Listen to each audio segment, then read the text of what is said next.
好啦，乡亲啊，这个振兴三倍券，明仔载7月初1开始，就会当到超商先去注文咯。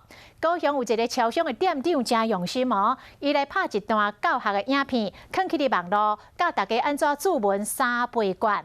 插卡印单纳钱，其实并无遐尔困难。振兴3倍券预购，让我来教大家怎么做吧。走。 3倍券要安怎领？超商的店长甲你教。首先呢，健保卡插进去，按振兴3倍券。健保卡插入去，点几个动作，就使印一张单出来，摕去柜台纳钱，真简单，就使完成注文的动作。振兴3倍券预购单要交给柜台，请帮我刷，谢谢。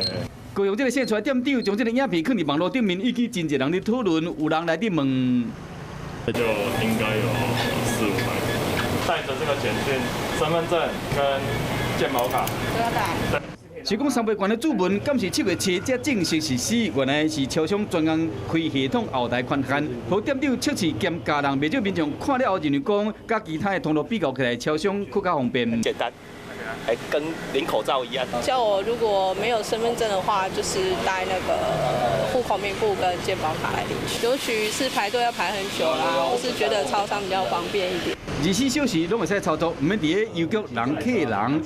政府有这个政策，真个乡亲拢希望讲会使赶紧领到这个3倍券，好好啊买一个物件。